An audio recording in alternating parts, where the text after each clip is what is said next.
Dambudziko kana richinge rawira umwe wedu, dambudziko rinenge ratowira tese semhuri yeZimbabwe. Nhasi tiri kunoku kuEpworth kwatauya kuzombokurukura nababa vari kugara nevana vese vamuri kuona ava. Vana ava inherera dzakasiyiwa nevabereki, so toda kuti tinge tinombokurukura navo tinzwe kuti chii chakanatsotora nzvimbo kuti zvizosvika pakadai. Tida kutendai mhuri yeZimbabwe nekuda kwesapoti yese yamunotipa pano paSaint TV, basa richienda mberi. Uri munyowani usati wasubscribe, I kindly ask you to subscribe, turn on your notification bell so that every time we upload a video you'll be notified. Also, tisakanganwa vasauri vedu veFit and Go avo vatinofamba navo vanotibatsira zvakanyanya kugadzisa motikari yedu suspension, nemowo makasununguka wabata kuti mugadzirwe motikari dzenyu suspension nemasteering racks vanawo zvakare. Baba, makadi henyu? Tiri nani. Mhuri yeZimbabwe chekutanga vangada kuziva kuti baba munonzani uye mune makore mangani? Ini ndinonzi Shane Bonde, ndine 44 years. Alright. Mungada kuti zivisa here kuti vana ava ndimere munogara navo uye vana vani vesa? Hongu vana ndinogara navo. Vana ava inherera vakashayikirwa navabereki vacho vana vangu. Alright. Mungada kuti tanga kuti zivisa kuti zvakamira sei kutanga vamakabata maoko? Vandakabata maoko akapfeka chitsvuku uyu mwana akasiyiwa nemuroora akashayika gore rimwe muna January. Ende haana kubvira ayamwa mukaka wamai, saka kutorarama kwake tinomupa nani neCerelac. Uyu umwe wacho ari pamakumbo akasiyiwa nemwanasikana third born yangu, akasiyiwa ne6 months. Ndobva 6 months ndobva ndagara naye muchipatara kuGomo for 2 weeks shuwa ndabudiswa naye. Saka machallenges endiri kuita ngekuti handikwanisa kutenga malnutrition food yandakanzi ndimutengere. Ngenga murungu uno kana health status yake mamiriro akaita. Kozoti unoyo ari kuno? Uyu mwana wemwanasikana akashayika musi wa30 April zvekare, kwakabva kwashayika munun'una vake. Ndiye akasiya musikana uyu nemukomana ari apa. Kozoti avo vari uko avo? Uyu ngevangu. Alright. Ndiye second from last. Then uyu ndiye akasiyiwa, ndiye wekutanga wemuroora. Ndiye wekutanga wemuroora akashayika muna January. Ndiye akasiyira uyu ane chitsvuku ari pamakumbo pangu. Alright. Kura kuti mune vana vangani vamunogara navo vese? Vana venogara navo vese panapa i9.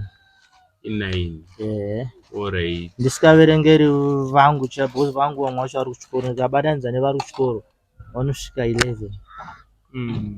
Saka imimi muri pakuchengeta vana ava, muri kuzvigona sei baba?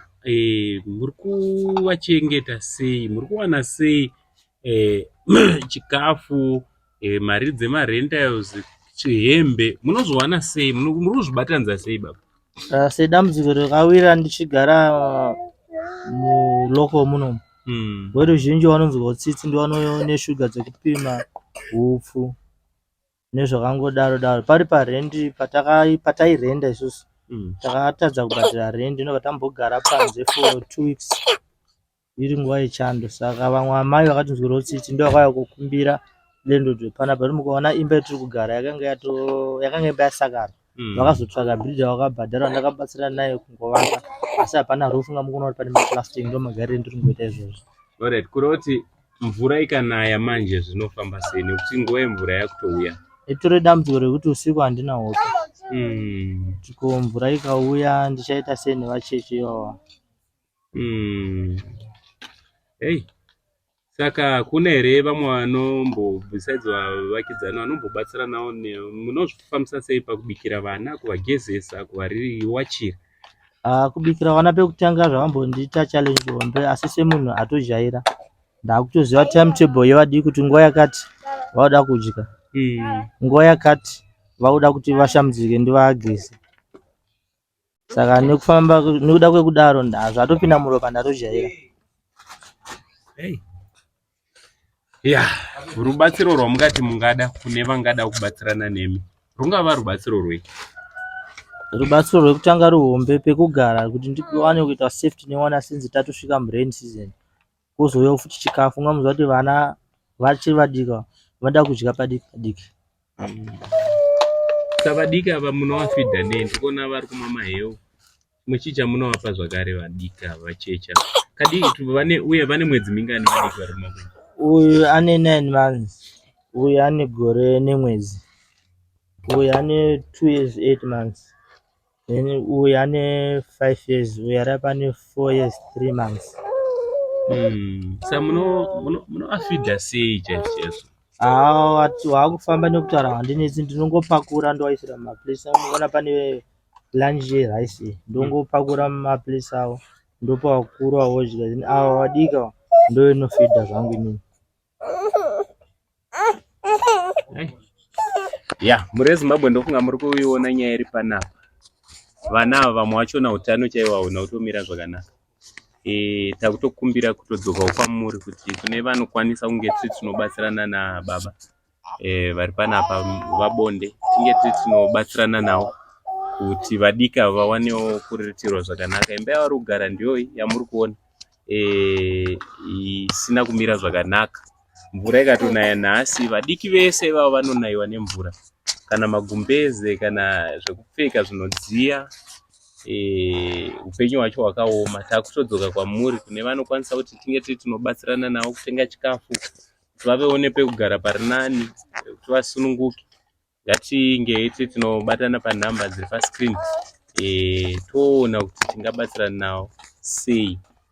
Dambudziko kana richinge rawira umwe wedu harifaniri kunge riri tinotena blind eye, asi ngatinge tiri tinomirawo nehama yedu panguva yekuomerwa kudai. Havana kuzvisarudza baba kuti vasare nevana sezvizvi.